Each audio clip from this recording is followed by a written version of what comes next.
Pessoal, hoje não vai ter a live com o Laudelino aqui, normalmente, nosso encontro com os amigos, tão agradável. Mas eu vou deixar vocês com um outro presente que não é menos interessante. Eu já repeti aqui um monte de vezes que a ditadura lulista vai durar exatamente quanto o jornalismo brasileiro permitir que ela dure. Agora mesmo nós estamos tendo uma prova disso. Jornalismo decente, como já deu para ver aí pelos lances subsequentes ao primeiro movimento da Malu Gaspar, revelando as relações para lá de perigosas, né, entre a família Barci de Moraes e esse assaltante de casaca chamado Daniel Vorcaro, né, é contagioso. O jornal Estado de São Paulo passou uma boa parte dos seus 150 anos de existência fazendo esse papel no Brasil. Ele era o alarme. Ele levantava o tapete que escondia os podres da República. Ele resistiu, na maioria das vezes sozinho, a todas as ditaduras que nos assombraram. A do Floriano Peixoto, a do Getúlio Vargas e até a dos militares. A do Lula com o Supremo Tribunal Federal só chegou onde chegou porque a imprensa perdeu esse farol e perdeu o rumo. Mas ainda pode reencontrar esse rumo. Aqui e ali, depois do que a Malu Gaspar revelou, algumas velhas figuras da profissão passaram a mostrar algum prurido de decência. E se o caso Vorcaro mostrar que ainda sobra alguma coisa de recuperável no jornalismo nacional, também vai sobrar alguma coisa de recuperável daquele país quase civilizado que um dia ameaçou se instalar por aqui. Então hoje, gente, eu vou deixar vocês com um repositório dessa história do Estadão e do papel que ele teve na história do Brasil.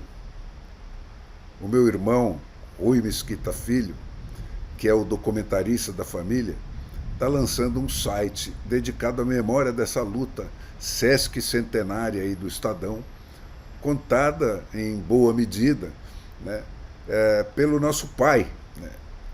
E esse site é recheado de um material precioso que vai proporcionar a vocês um contato em primeira mão com um outro Brasil, uma outra ética e um outro padrão de jornalismo, né? E com muitas outras histórias e figuras interessantes que é preciso que não se percam. Então, aproveitem aí, gente.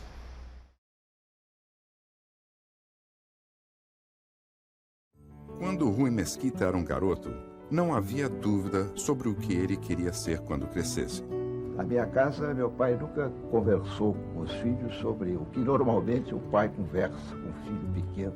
Desde o começo, que ele só falava sobre o jornal, o Brasil e o Brasil inserido no mundo. E foi assim que eu, evidentemente, deixei de pensar em qualquer possibilidade de fazer outra coisa senão jornalismo na minha vida. Eu descreveria o Rui Mesquita como o maior jornalista brasileiro vivo. Tem uma carreira extraordinária, uma grande tradição herdada do avô dele, o velho Júlio Mesquita. A tradição está impressa nas páginas do Estado de São Paulo, um dos maiores jornais do mundo. Através de sua história, o Estado e a família Mesquita têm existido por um propósito único e vital. Durante toda a sua vida de 131 anos, o Estado não fez outra coisa senão lutar pela República com que ele sonhava no tempo da fundação do jornal. A família Mesquita se dedicou exclusivamente à luta pelo aperfeiçoamento das instituições republicanas que foram instaladas no Brasil em 1889. O Estado de São Paulo ocupa uma posição singular na história do Brasil. Tem poder, influência e credibilidade. E manteve essas características por causa da independência e integridade de Rui Mesquita e de sua família. É outra característica da minha família. Nós nunca usamos esse poder a não ser para tentar melhorar as instituições brasileiras. É um jornal influente, porque procura, como eu disse, trabalhar com uma ideia de política, não de resultados, mas uma política de princípios. E nesses princípios, a defesa intransigente desses princípios, mesmo muitas vezes a custo de um exílio, a custo de uma censura, esses princípios é que deram ao jornal essa autoridade que ele tem. Uma autoridade política, uma autoridade moral. Ele tem um grande capital simbólico, digamos assim, no processo político brasileiro. A família Mesquita e seu jornal são sobreviventes. Superaram exílio, censura e repressão. Nos tempos mais difíceis, seu papel foi providenciar o que, constantemente, era a única voz daqueles que favoreciam a liberdade. Quando quase todos calaram, o jornal não calou. Eu acho que esse teve um papel, digamos, de pedagógico. Ensinou a gerações de brasileiros o amor pela democracia. Eu acho que isso é realmente um papel histórico significativo. Não sei se haverá outro, duvido, um jornal no Brasil que tenha tido durante tanto tempo essa capacidade de se manter ativo na defesa do ideal democrático. Com o final pacífico do último governo militar, o Brasil entrou numa nova era de crescimento rápido e modernização, tornando-se uma peça importante no palco mundial. No jornal, Rui manteve o papel do Estado como a consciência do país. Ele nasceu para ser jornalista. Através de sua vida, Rui Mesquita tornou-se muito mais do que isto. Um verdadeiro servo do público, uma voz pela democracia. Aos 82 anos de idade, não há dúvida de que ele continuará fazendo o que faz de melhor. Sou um workaholic. Eu me apaixonei completamente pela minha profissão, graças a Deus. Eu já tinha me apaixonado antes de começar a trabalhar, em 1948. Então eu estou trabalhando diariamente, batendo ponto diariamente. Minha mulher se cresce com toda a razão, dizendo que a única coisa que eu gosto mesmo da vida é de fazer jornal. Porque eu vivo o jornal.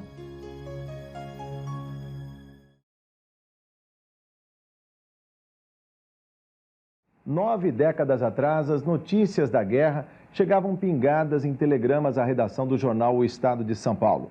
Com o cuidado de um estrategista que analisa cada mínimo movimento no teatro de operações, um jornalista vai contando o que acontece do outro lado do Atlântico e suas consequências para os brasileiros.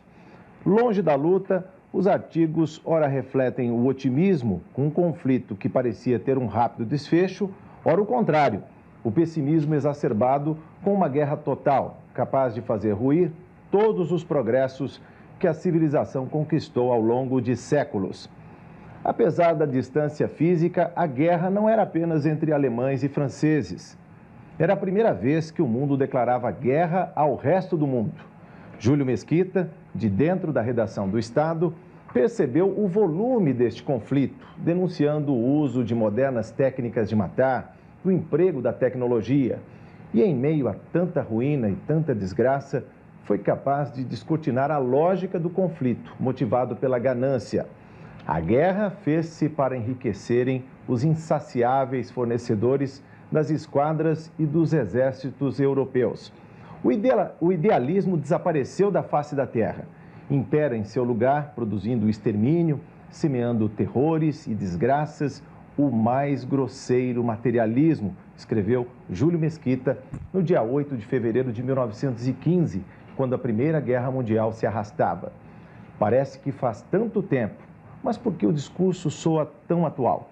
Talvez os capitães da guerra estejam por aí, rondando os continentes, farejando novos cadáveres. E a humanidade deve estar alerta.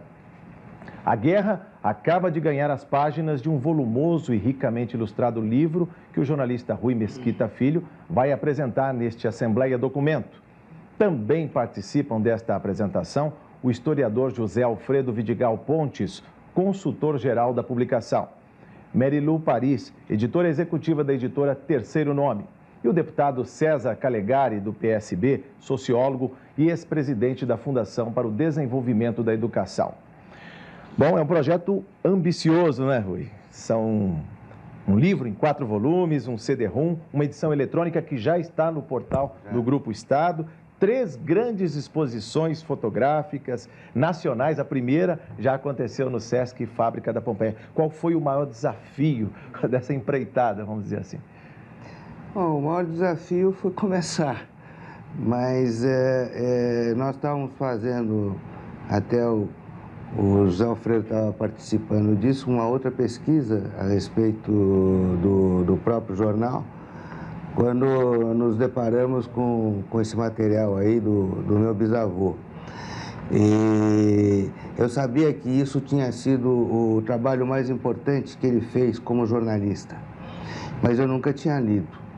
E existia um primeiro volume desses livros que alguns amigos dele resolveram editar em 1920, escondido dele, sem ele saber. Ele era um homem totalmente low profile, ele não gostava de aparecer, ele nunca assinou um texto no jornal.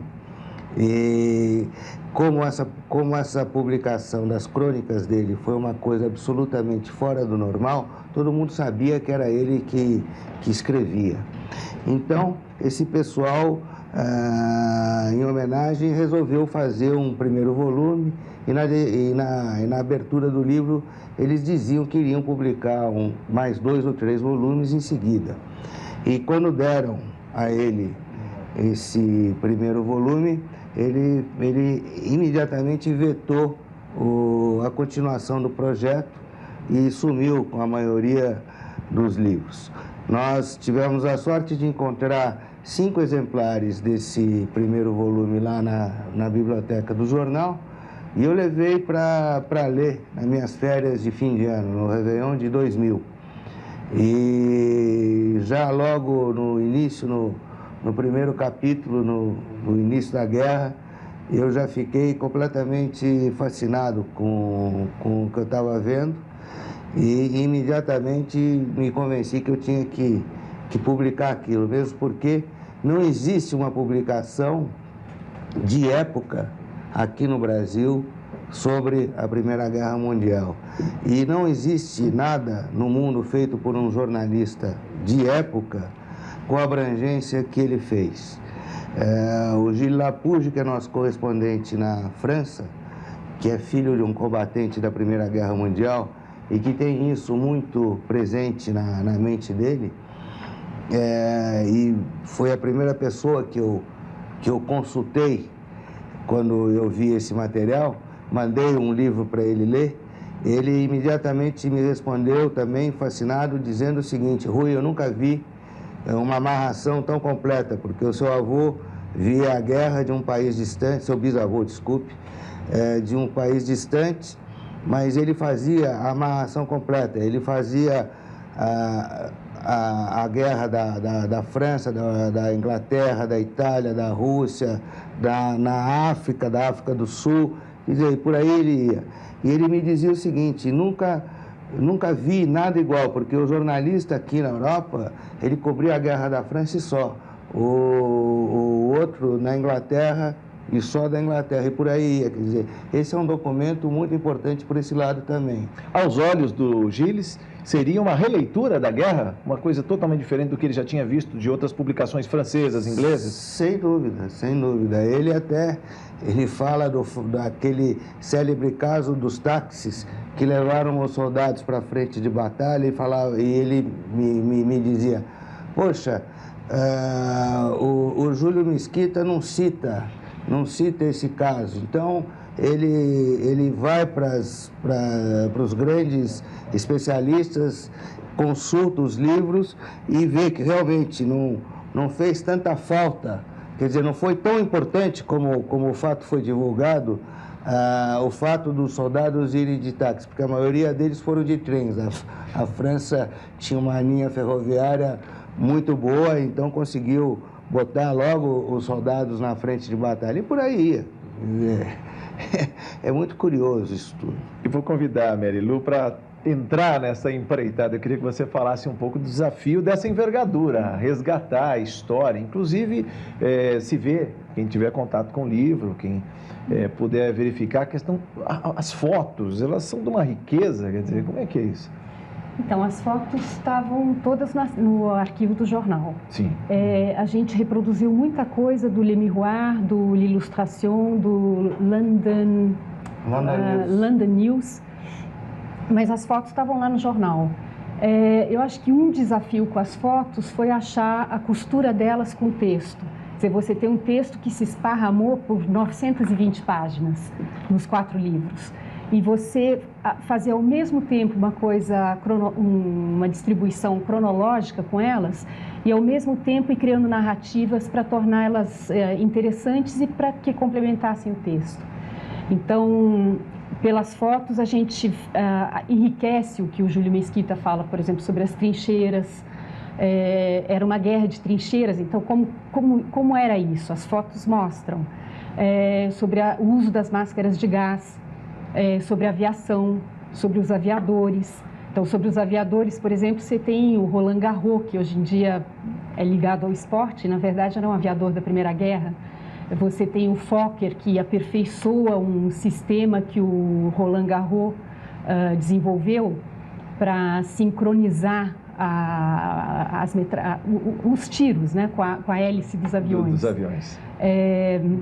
Enfim, a gente vai criando várias histórias, assim, com as fotos sobre a Revolução Russa, tem muita coisa, sobre, sei lá, por exemplo, tem uma série de fotos que mostra a família real, a família do czar. Do czar, né? No exílio, e mostra, inclusive, o quarto onde a família inteira foi assassinada. Então, isso tudo vai se casando com o texto do Júlio Mesquita e de uma forma, por exemplo, você pegar no caso da Rússia, o texto dele mostra muita surpresa do momento, né? Ele não tem a informação como a gente tem hoje. Então, ele fala lá que ele sabia que havia graves acontecimentos Sim. lá, mas não sabe o que era. Então, você lê aquilo lá, assim, sabendo o que aconteceu e com a curiosidade do momento. E as fotos, eu acho que vão enriquecendo isso. Pelo menos foi o que a gente foi o tempo todo tentando fazer. Vou conversar também com o professor José Alfredo, que é o consultor-geral da obra.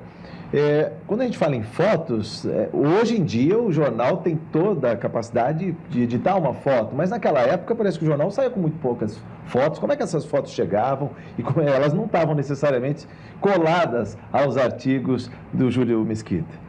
Não, boa parte, a fotografia ela não aparecia com grande frequência, embora ela já fosse presente no estado de São Paulo nesta época, né? Havia muita ilustração de desenhos, né, mapas, mas estava presente também a fotografia a partir da reprodução justamente dessas revistas de época que eram assinadas pelo jornal, mas não eram aquelas fotos como nós temos hoje do dia do acontecimento, né? Mas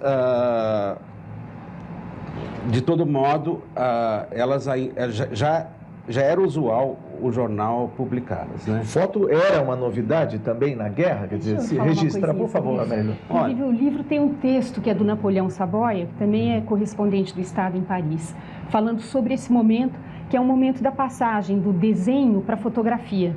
É o momento em que a fotografia começa a ser usada com mais intensidade.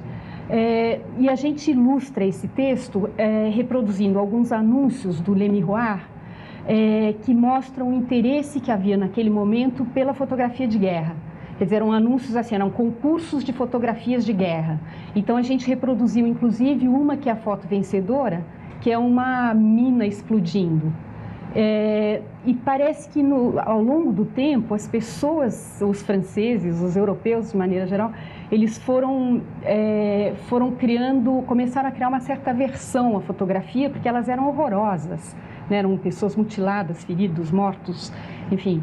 E com o tempo, mais para o final da guerra, até diminuiu um pouco essa curiosidade que havia no começo. Agora, é importante destacar que não é a primeira vez que se usa a foto. Pela primeira vez, na Guerra da Crimeia, em 1847, a foto já foi usada. Na Guerra de Secessão dos Estados Unidos, ela é largamente utilizada. Uhum. E depois, mesmo na Guerra Franco-Prussiana. Mas é a primeira vez em que ela ganha essa dimensão de superar o desenho, a ilustração, né? E de retratar também com fidelidade a cena da guerra. o campo de batalha, não é? Exatamente, e mostrar o horror, quer dizer, essa preocupação de não revelar é justamente para não inibir novos voluntários de irem ao front, né? Porque aquilo poderia assustar as pessoas, e como realmente era uma poderiam coisa... morrer, né? Exatamente, não era uma coisa assim, né? Uma ficção, era uma... Convidar o deputado César Calegari para participar dessa conversa. Ele que já estava folheando o livro ali, tinha algumas fotos, alguns textos. Deputado, como é que o senhor vê? Em primeiro lugar, primeiro da publicação, né? Acho que um primor. Parabenizar, porque é uma edição primorosa, né? Quero cumprimentar aí a editora Terceiro Nome e o Estadão, né? E todos vocês, que isso é uma grande contribuição para aquilo que sempre falta num país como o nosso, né? Quer dizer, um resgate não apenas da história, né, e da nossa relação com a história do mundo, mas da maneira como isso foi contado e apresentado para os brasileiros há um século atrás, há 100 anos atrás. Né, no momento em que nós passamos um século de guerras, mas essa comparação, em primeiro lugar, aparece nítida para todos nós. Né? Hoje, a guerra desumanizada, né, a guerra tecnológica, a guerra espetáculo, a guerra instantânea, e nós estamos aqui diante de um compêndio, né, com um relato, primeiro, de uma pessoa com extrema sensibilidade, evidente, jornalística, né, de compor a história por um conhecimento, inclusive, das relações econômicas, políticas, sociais, territoriais, né, de um mundo em que o território, naquela época, tinha até uma outra dimensão do que tem hoje, né, quer dizer, ainda se tratava de disputa e controle de áreas territoriais. Hoje nós estamos mais controlando tecnologias, o poder mudou de face, mas uma curiosidade que já de saída me brota, né, que qual foi o tipo de tratamento da redação, né, do Júlio, quer dizer, naquela época, que até a língua portuguesa era escrita de uma maneira um pouco diferente, quer dizer, houve uma adaptação, uma edição do trabalho dele. De que maneira isso foi, quer dizer, como é que isso é lido hoje? Né? Isso é o grande trunfo dele, foi o grande trunfo dele. Além da gente não ter que mudar uma vírgula do texto, nós só tivemos que corrigir, mudar a ortografia, nada. Uma atualização ortográfica. Sim. Porque o texto dele é atual para os dias de hoje. Qualquer pessoa que lê vai ler com a maior facilidade. Ele escrevia muito bem, mas muito bem. E isso para mim foi uma satisfação enorme, porque nós não tínhamos nenhum texto assinado do Júlio Mesquita e nada divulgado para o Brasil a respeito dele. E isso cobre todas essas falhas, quer dizer, isso vai ficar muito claro e patente. O surpreendente, né, é que ele tem um texto ao mesmo tempo leve e erudito. E fugindo à retórica, ao gongorismo ainda presente nessa época, em que os grandes destaques eram Rui Barbosa, Olavo Bilac, ele consegue ter uma linguagem jornalística absolutamente moderna. Muito direta. Objetiva e sem... econômica, vamos dizer assim, dizendo aquilo exatamente o necessário, né? Ele é moderno até para os dias de hoje. Se você for pegar o texto dele aí e ler, você vai ver isso, você vai notar que é uma coisa impressionante, como que um homem que viveu naquela época, que foi educado no Brasil, ele fez todos os seus estudos aqui, só saiu daqui uma segunda fase, quando ele já era adulto, e ter o conhecimento profundo do mundo em que ele vivia e saber também o porquê que o mundo dele estava naquela situação. Ele tinha uma erudição complexa da antiguidade, que ele cita aí para situar determinados fatos que ele estava descrevendo. Ele pensa alto, vamos dizer assim, e sai da descrição da guerra em si e começa a filosofar. E isso, para mim, foi mais surpreendente do que a própria leitura da guerra. Porque eu pela primeira vez pude entender como que a cabeça dele funcionava. E sendo um bisneto dele, isso me deu uma satisfação enorme, porque essa foi a herança que eu recebi do meu avô e do meu pai. E é o que nós fazemos até hoje lá dentro do jornal. E essa, eu pude entender mais qual era a complexidade que envolve todo o mecanismo que o Estado de São Paulo carrega nas costas até hoje. A cultura, né, de todo o rigor jornalístico, muito interessante isso. É interessante também dizer que ele não foi o fundador do jornal. O jornal foi fundado por um grupo de republicanos para derrubar a monarquia. E ele vai trabalhar no jornal em 1888. Ele foi político militante no sentido de que foi deputado por São Paulo e foi senador por São Paulo também, que naquela época havia o Senado estadual, né? Antes da queda da monarquia. E ele começa a trabalhar no jornal em 1888. E no decorrer do tempo, ele foi assumindo a direção do jornal, porque ele era, por natureza, um jornalista e os outros tinham um determinado interesse, mas não o interesse jornalístico que ele tinha. E no momento em que a República cai, eles perdem o interesse no jornal e em 1901 ele compra a participação desse pessoal todo. E naquela época o jornal tinha 4.000 exemplares por dia. Eles tiravam. Que era uma grande tiragem, por sinal. Era uma grande tiragem, por sinal, se você for comparar com a população que o Estado tinha. Nós tínhamos 570 mil habitantes. Metade analfabeto. Mais da metade. Mais da metade. Até. Ele larga o jornal, quando ele morre, o jornal, em 1927, o jornal tinha 70 mil exemplares nas ruas, né? Quer dizer, foi uma diferença muito grande num período relativamente curto. Então, quando ele assume, de fato, o jornal e passa a ser o proprietário do jornal, ele começa a se distanciar do político militante do partido, né? Do Partido Republicano, no caso, que era o partido dele. Vai se tornando mais empresário, se pode falar? Não, jornalista. Mais jornalista. Sempre que já era dono de jornal. Sempre jornalista. Sim. Empresário, como até hoje nós nunca fomos. Somos péssimos empresários, né? Seria bom ressaltar, né, Rui, essa questão da independência dele. Em 1902, ele rompe com o tio dele, que era o Campos Salles, o presidente da República. Tio da mulher dele. Quando o Campos Salles assume aquela política de governadores, né? Parece que é coisa nova, estão falando hoje em dia política de governadores, e isso veio de 1902, que foi um momento que o Campos Salles inaugura essa política republicana de supressão do poder legislativo.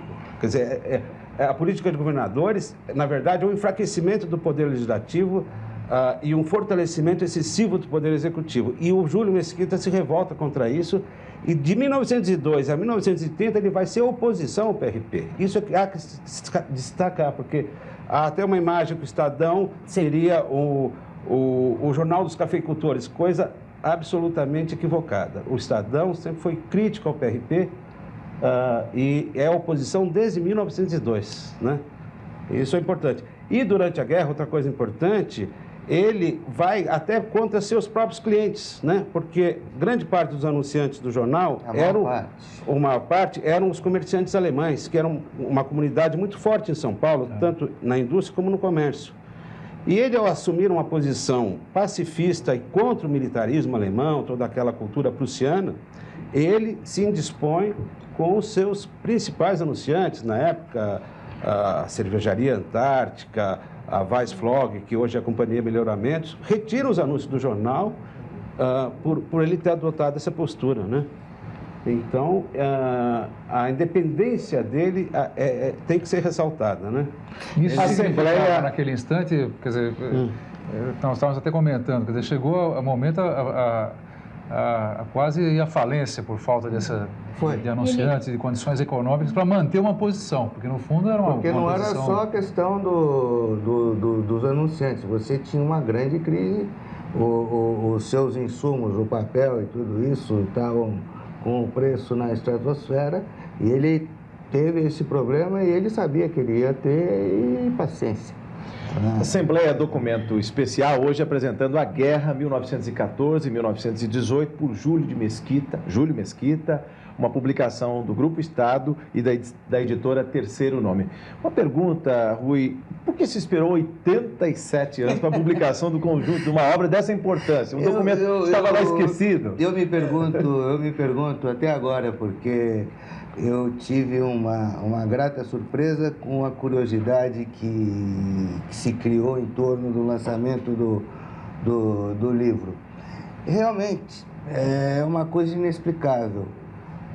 Eu tive o privilégio de poder fazer isso. Então, esse tesouro ficou escondido lá esse tempo todo? Ou algumas pessoas, antigos funcionários do jornal, funcionários do arquivo? Não se tocou nesse assunto, não se toca nesse assunto desde 1920, quando os amigos tentaram fazer a homenagem lançando o primeiro volume. Dali para frente nunca mais se falou nisso. Como é que a quarta geração, né, do grupo aí viu essa empreitada de lançar uma obra lá atrás que foi até condenada pelo autor? Ele falou, não publica isso não, deixa, até porque a guerra estava muito recente naquela época quando ele publicou, não é? Não, olha, eu acho que é uma contribuição que nós estamos resgatando lá do fundo do porão, né, que estava lá adormecida. E eu espero que isso crie uma curiosidade para levar as pessoas a estudarem, a lerem, porque o mundo que a gente vive é consequência disso. Claro. Aliás, nós estamos diretamente ligados ao final da guerra, é o quadro que nós estamos vivendo. E estamos vivendo, desculpa, Marilu, estamos vivendo uma fase muito parecida com o que aconteceu naquela época também. Quando eu abri falando da questão da ganância, dos capitães da guerra... Capitães da guerra só, quer dizer, da ganância. É o caso explícito que todo mundo está vendo aí hoje do Bush. Né? Se ele pudesse, ele fazia que nem o Kaiser fez, né? Mas, graças a Deus, por enquanto, as instituições americanas ainda seguram o homem, mas se ele pudesse, ele faria. Mas é importante denunciar, como denunciou seu bisavô, que enquanto a guerra matava, dizimava exércitos, esquadras, tinha muita gente ganhando dinheiro com isso. Sim, sempre há. Isso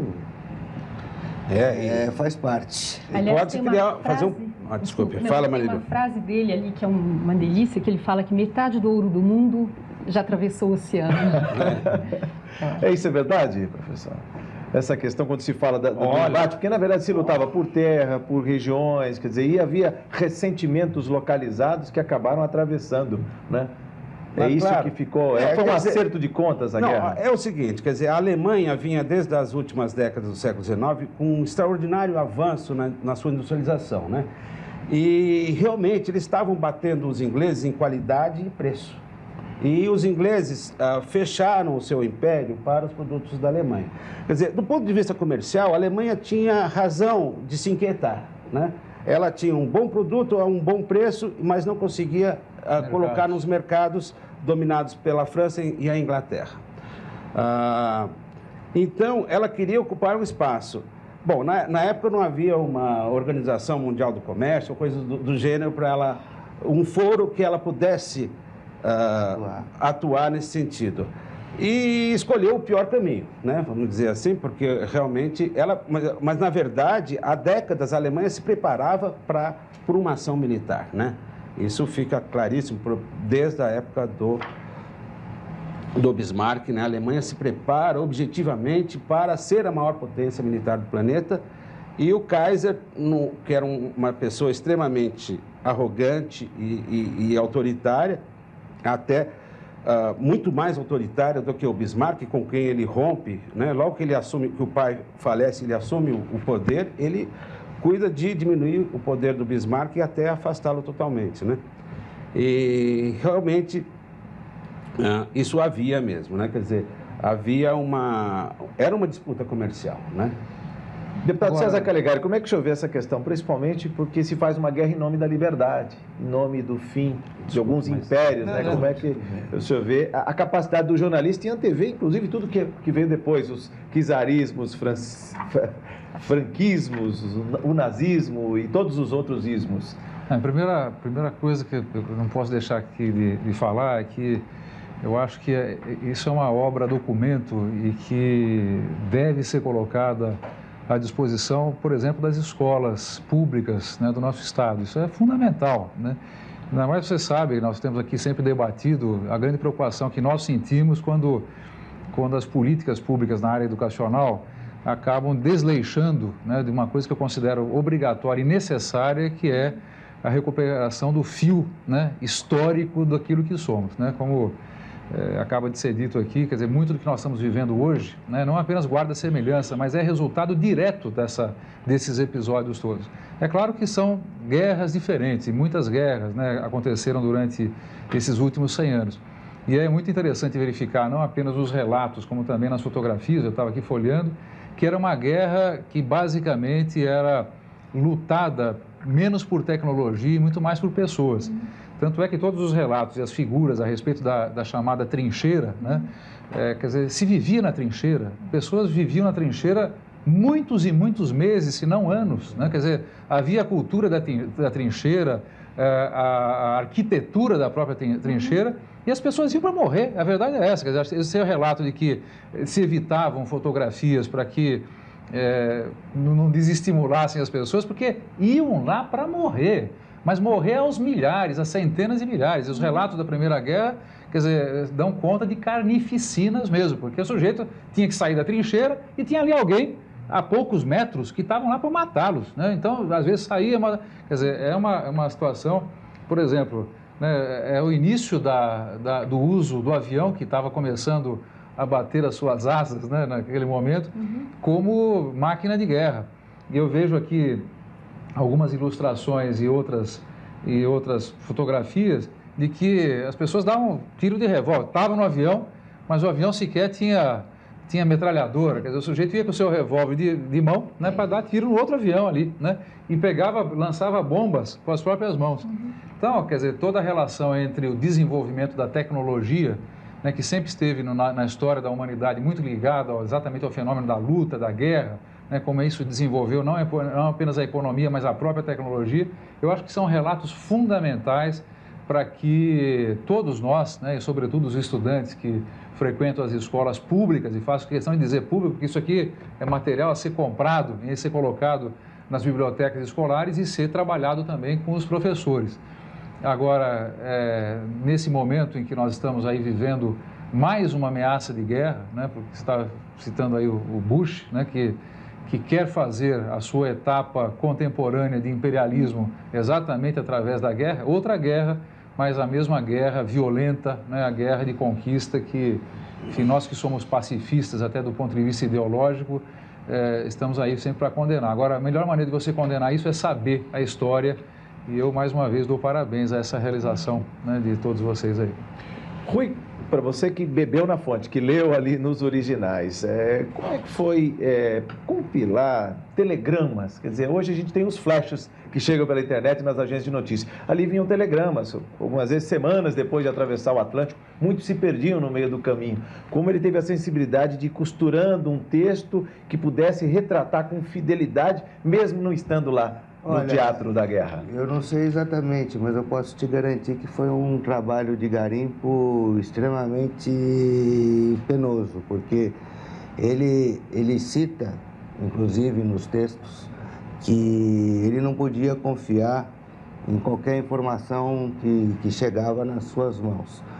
Ele recebia os telegramas ingleses, franceses e alemães, a sua maior parte.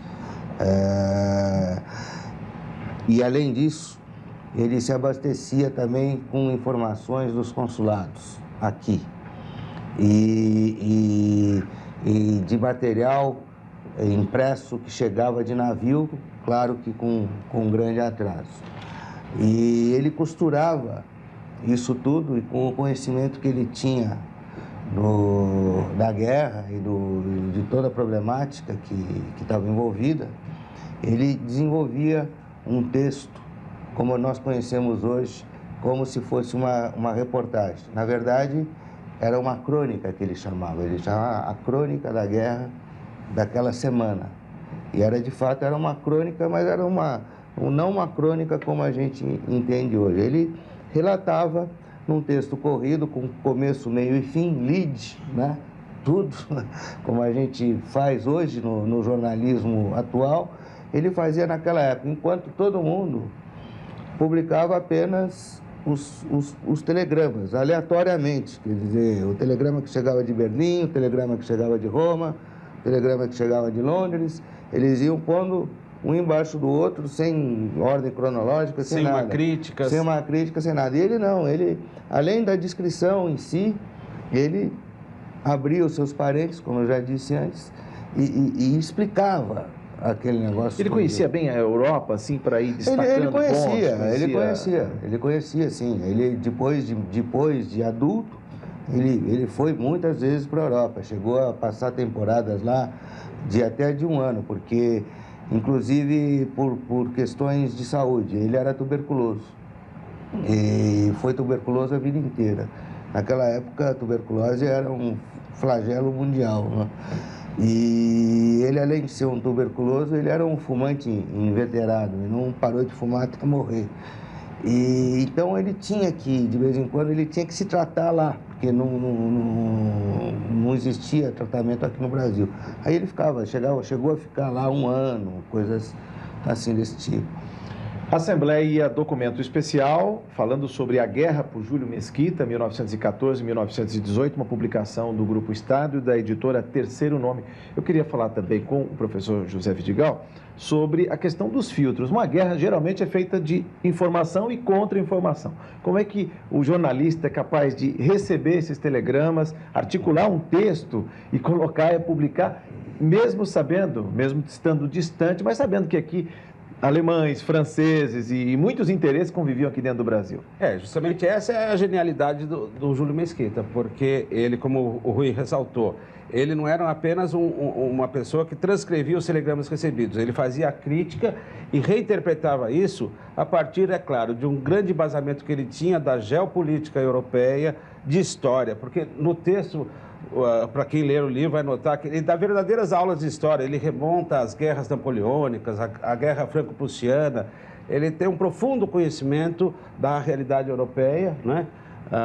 E ele, o tempo todo, está lendo criticamente os telegramas, né? E comentando, a agência tal peca por isso, e ele até externa uma maior confiabilidade nos informes ingleses, né? Ele até faz uma escala. Os mais fiéis eram os ingleses, os franceses medianamente e os mais dissimulados eram os alemães, né? Na opinião dele, né? E parece que correspondia realmente à realidade da época, né?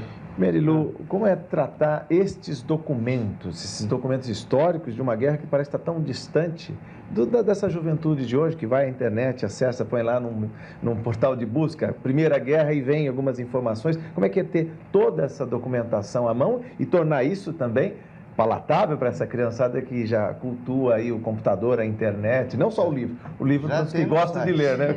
Que já está no site, no portal do Estadão, por sinal. Pois é, eu acho que o CD, então, falar um pouco do CD e do CD, site, por favor, eu acho que aí foi um outro desafio, porque como é que você organiza tanto material, quer dizer, tanto de texto como de imagem, para você se encontrar ali no meio, para você navegar, encontrar as coisas, encontrar as fotos, ampliar.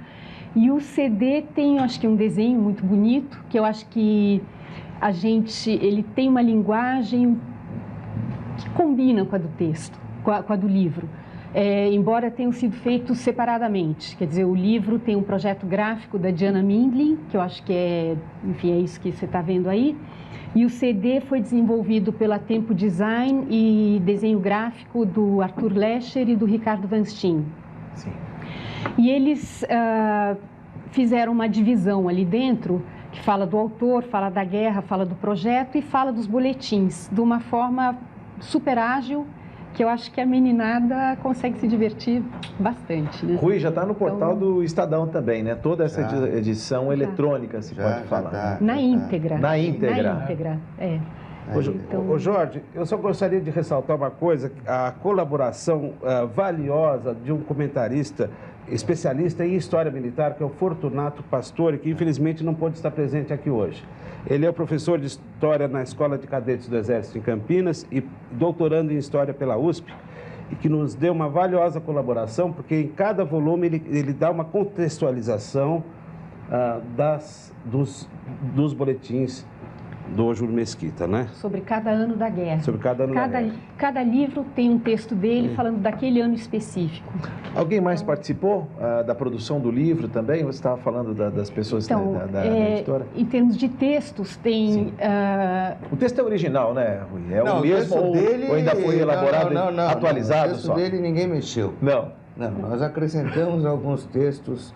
Sim. A biografia que foi feita pelo Jorge Caldeira, tem uma explicação porquê da publicação que eu fiz, tem a explicação que os antigos companheiros dele fizeram em 1920, tem o prefácio do Gilles Lapouge, que é uma coisa muito importante e muito emotiva, porque ele, de qualquer forma, ele é um francês, então ele tem isso muito presente até hoje.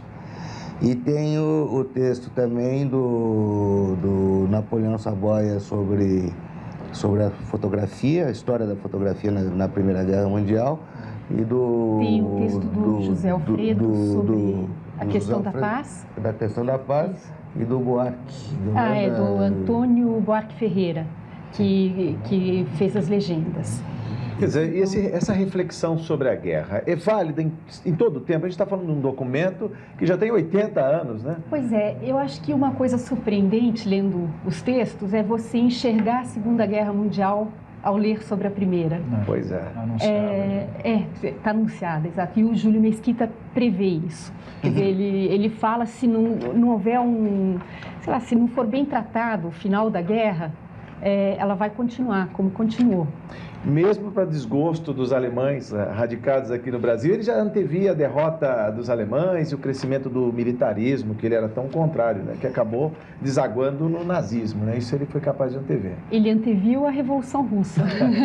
2 anos antes ele já fala dela. E a guerra também, a Segunda Guerra. Se vocês me permitirem aqui, eu vou ler alguns trechos aqui em que ele fala da Alemanha. Com a Alemanha na arena é sempre provável uma surpresa, um salto perigoso do touro de veias rasgadas, jorrando sangue, mas em pé e esperto, escavando com raiva o terreno, despedindo lume pelos olhos, acesos e fumo pelas ventas. Depois ele vai, ainda em 1916, a Alemanha se sucumbe numa longa explosão de incrível vitalidade e faz estremecer o universo em seus alicerces, cai para ressurgir. Depois ainda, em 1916, em dezembro, ele diz: atrás dessa guerra, outra provavelmente havia de vir, que criasse na Europa e nos outros continentes a atmosfera de calma permanente que os aliados nos prometeram para depois do cataclismo. Quer dizer, ele prevê a Segunda Guerra Mundial. E antes disso, ele já fala que ninguém previa que a guerra ia durar mais do que 6 meses, em primeiro lugar, né? E ele diz lá, num certo momento, que se houvesse um acordo de paz, o vencido teria que pagar um preço tão alto, mas tão alto, que seria praticamente inevitável o prosseguimento da guerra num outro momento. Uma vingança no futuro. E foi o que aconteceu no Tratado de Versalhes. Até isso ele previu. Qual que foi a estimativa do número de mortos na Primeira Guerra Mundial? Fala-se entre 8 e 13 milhões de mortos. Não se tem esse número direito, mas foi... 25 milhões de mutilados. Foi a guerra que mais matou gente. E isso para a Europa foi uma catástrofe, porque, em primeiro lugar, nunca tinha havido uma destruição daquela forma, né? Quer dizer, o mundo inteiro se conflagrou, principalmente lá no terreno da Europa. E não houve uma família, principalmente na França, que não tivesse perdido parentes, amigos, o homem da casa, né? Quer dizer, ou o marido ou o filho que trabalhava, porque naquela época esse pessoal contribuía para a família, não é? Não existiam as previdências que estão falidas hoje. Quer dizer, o pessoal que sustentava a família foi para a guerra. E esse pessoal votou. Quando votou totalmente desestruturado também. Tem esse problema. Quer dizer, quem votou da guerra votou com uma cabeça completamente moída. O deputado César Calegari falou da Guerra das Trincheiras, mas a gente viu por algumas fotos a guerra dentro da cidade mesmo, a cidade sendo dizimadas, o enforcamento de mulheres sérvias, quer dizer, não era só o homem que estava na frente de batalha, não, parece que se queria dizimar a civilização, pelo menos gerações ali. Foi. Não havia contemplação. Não havia essa questão que existe hoje de você, quando existe, né? De você poupar os civis. Não, isso não... Aliás, esse é um dos motivos que surpreende o Kaiser, porque o Kaiser não acreditava que a Inglaterra entrasse na guerra. Porque até então a Inglaterra nunca havia guerreado com a Alemanha. Pelo contrário, era um inimigo tradicional da França desde a Guerra dos 100 Anos, no final da Idade Média. Mas o que ocorreu é que, na invasão da Bélgica, os alemães destruíram a Catedral de Louvain. E isso abalou profundamente a opinião pública inglesa, que pressionou, no regime democrático, pressionou o governo para participar e sair em socorro dos belgas e dos franceses. Outra coisa que surpreendeu muito o Kaiser foi a resistência belga, porque ele acreditava que em 2, 3 dias estaria em Paris, mas a resistência belga foi além do que eles imaginavam. Por falar no bombardeio de Louvain, foi um episódio da guerra que foi captado pela alma de Júlio Mesquita, quando ele fala como pode uma nação tão culta colocar por terra uma cidade que representava a cultura, né? Isso é uma coisa que mexeu com os brios, acho que até os brasileiros devem sentir. É a barbárie que está no campo, naquele teatro de operações de guerra, né? Exatamente. E há de se ressaltar isso, o Júlio Mesquita não era anti-germânico, pelo contrário, era um grande admirador da cultura alemã. Ele até tem um texto maravilhoso que ele se surpreende com como é que poderia aquela cultura que tinha gerado tantos gênios da cultura estar fazendo aquela barbárie, né? Ele dizia, aquilo não é da Alemanha, da culta Alemanha, da terra de Kant e de Goethe. Aquilo não é de raça que produziu Beethoven, Bach e Wagner. Aquilo é de Cáceres. Não se aceita que tenha caído em delírio de tão baixa e grosseira animalidade, gente que se criou e se desenvolveu através de todas as rudes vicissitudes da existência, com os olhos sempre fitos em nuvens de tão alto e tão róseo, de tão puro e tão doce idealismo. Não é capaz de tal brutalidade o povo a cuja ciência a humanidade deve um Leibniz, e de cuja arte desabrochou como imperecível flor de resignação e meiguice o vulto cândido e loiro de margarida. Deputado César Calegari, se vê aí que o jornalista teve a sensibilidade de separar um governo militar do povo alemão. Uma coisa é a guerra e outra coisa é o povo alemão, né? Parece mas que essas ficou contradições, patente. de qualquer maneira, aparentes, né, elas vão se ponteando em praticamente todos os momentos da história da humanidade, né? Até hoje. Quer dizer, nós estamos... não necessariamente o fato de você ter uma uma civilização que é capaz de produzir grandes avanços culturais, tecnológicos, quer dizer, essas mesmas civilizações às vezes são capazes também de construir enormes máquinas, né, mortíferas de guerra, de destruição, e isso vai se verificando o tempo de toda a história. Acho que o Zé Alfredo aqui coloca com clareza, né, quer dizer, a grande chave de se compreender aquele momento da história, que acabou continuando até a Segunda Guerra Mundial, foi o fato exatamente que a Alemanha era um país, né, de capitalismo tardio, de industrialização tardia, e que exatamente por ter, né, a capacidade de ter produzido grandes gênios em todas as áreas, né, da cultura, da filosofia, da tecnologia, lutava por existir num espaço econômico que estava sendo tomado, né, era tomado por outras potências.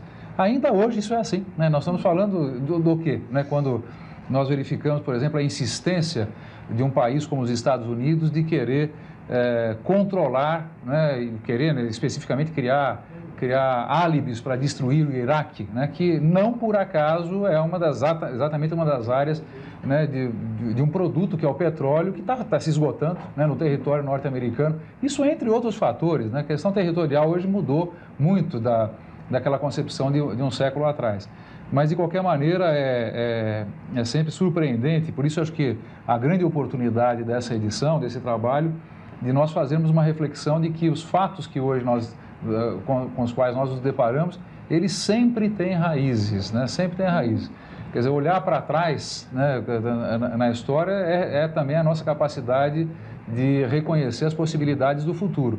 E a própria Segunda Guerra Mundial, né, quer dizer, é a persistência daquele fenômeno. Quer dizer, uma Alemanha que não se resolveu, né, que ainda por cima sai da Primeira Guerra Mundial destruída, mutilada e humilhada também, mas muito mais do que um ressentimento, que aliás não foi só alemão, né, quer dizer, a própria modificação do mapa europeu nos últimos 10 anos, né, que os conflitos ali na Tchecoslováquia, na Eslovênia e tudo mais, quer dizer, vem até de ressentimentos profundos, né, de mulheres mutiladas, estupradas e esfoladas naquela época. Quer dizer, a gente percebe que muitos problemas ainda permanecem vivos, né, apesar de terem quase 100 anos transcorridos daquela época. Então, mais uma vez, aí para dizer da enorme oportunidade de nós estarmos aqui contemplando esse relato histórico que é da história da humanidade e, portanto, de todos os brasileiros. Ele já dizia isso em 1915.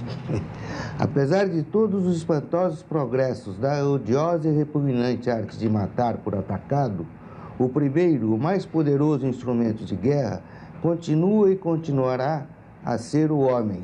Esta insubstituível combinação de carne, ossos e nervos, de energias físicas e morais, que dá às espingardas, às baionetas, às espadas e aos canhões o valor que eles não têm. Assembleia Documento Especial, hoje apresentando A Guerra 1914-1918, por Júlio Mesquita, uma publicação do jornal Estado de São Paulo e a editora Terceiro Nome.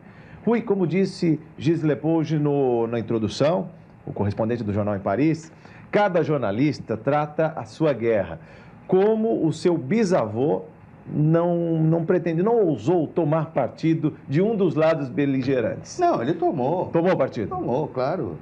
Ele tomou parte do mundo livre.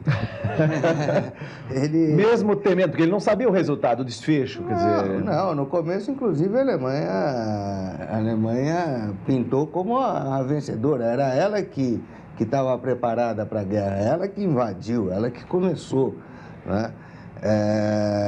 Ele sempre foi um francófilo, mas ao mesmo tempo ele repudiava toda a era do Napoleão e que ele era muito crítico em relação a isso, porque naquela época a França também era um país militarista, como a Alemanha foi em 1914. Ele foi absolutamente contra a Alemanha, mas contra essa Alemanha, não a outra Alemanha, do Kant, do Goethe, etc. Merilu, Quanto à obra, dá para medir a recepção dela? Pelo menos no site já dá para saber o número de visitas, né?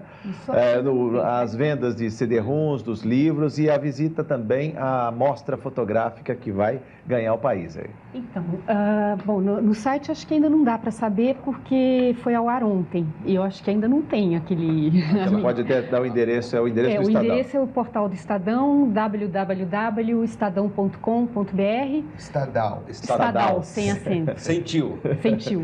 E aí é fácil encontrar, tá um retângulo lá, você clica e entra no site. Do livro, as livrarias estão procurando muito. E acho que ontem, anteontem, na proximidade do lançamento, bom, o telefone não para de tocar, então eu acho que... E há que se ressaltar, né, Menilu, que nós temos assim uma farta literatura e uma farta produção de filmes sobre Segunda Guerra Mundial. Porque pouco se fala da Primeira Guerra. Parece que a participação brasileira foi discreta, mandou aviadores, médicos, foi muito pouco. Foi muito pouco, mas eu acho que, olha, são acho que diversos motivos, não só pela outra ter sido mais recente e ter tido um tratamento hollywoodiano, vamos dizer assim, né?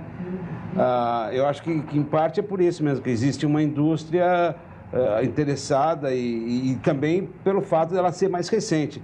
Agora, o fato é o seguinte, que você não consegue compreender a Segunda Guerra se você não conhecer essa anterior. E, em geral, mesmo nas escolas brasileiras, o conhecimento da Primeira Guerra é muito superficial, não é muito ligeiro, pouca gente sabe detalhes desse momento importantíssimo, que é o que dá todo o desenho do século XX, né? Deputado César Calegari, existe mesmo um hiato nessa história? A gente vê, consultando aqui as obras, a nossa produção levantou. O papel do Brasil no conflito foi o único país latino-americano a participar da guerra. Houve resistência na época, só quebrados depois dos afundamentos de navios brasileiros pelos alemães. O chanceler Lauro Miller, no governo Venceslau Braz, autorizou o envio de médicos e aviadores brasileiros à Europa. Foi o começo da cooperação militar. Brasil, Inglaterra, França, Itália. Isso pouco se fala na escola, né? Eu acho que... Nós temos só sempre a lamentar que, ao contrário de outros países, onde se preocupa muito com essa cultura geral, que ela nada tem de geral, ela é a própria Constituição e a possibilidade de nós nos reconhecermos como participantes de uma sociedade.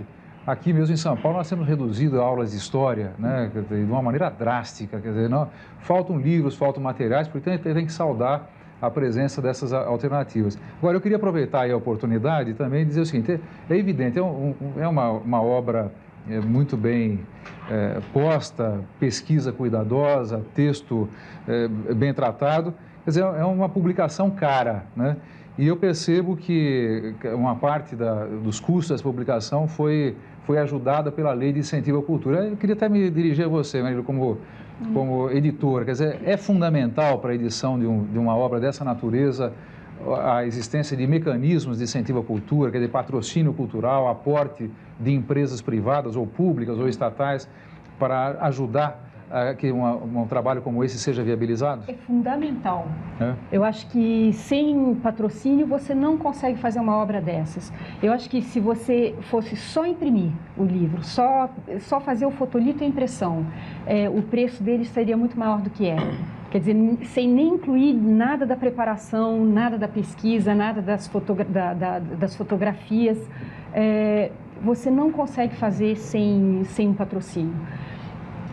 O preço de edição de livro no Brasil é muito alto. O papel, gráfica é uma coisa absurda.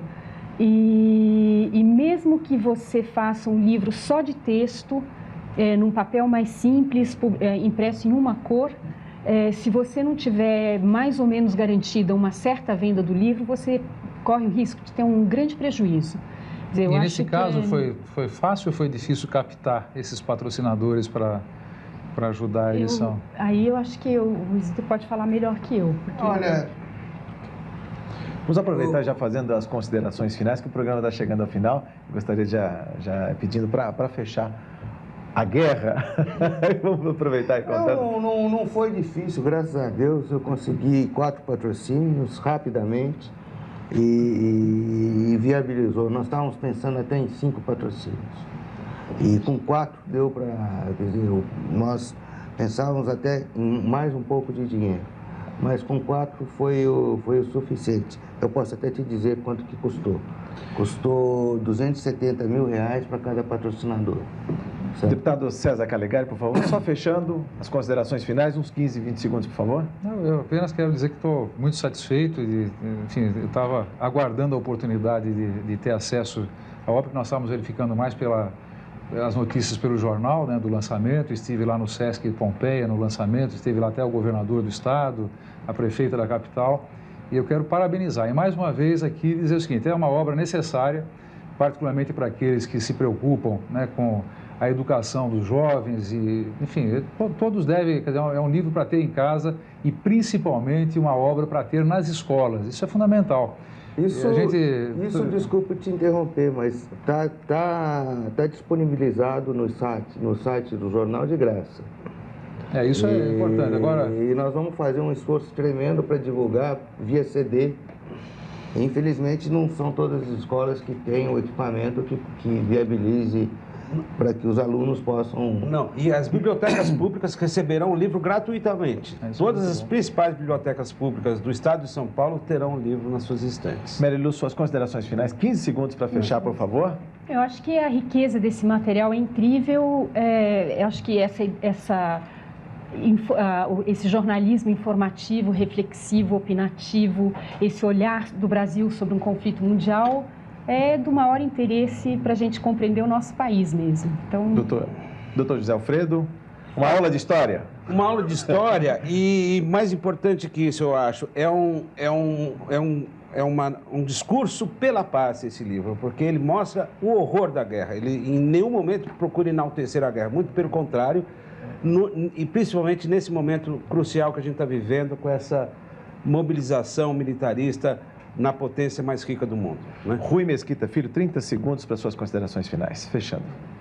Eu tive um grande prazer em poder ter a Marilu e o meu amigo Blue participando desse projeto e eu acho que nós demos uma contribuição importante para a história do país. O Assembleia Documento vai ficando por aqui agradecendo a sua audiência. Até a semana que vem.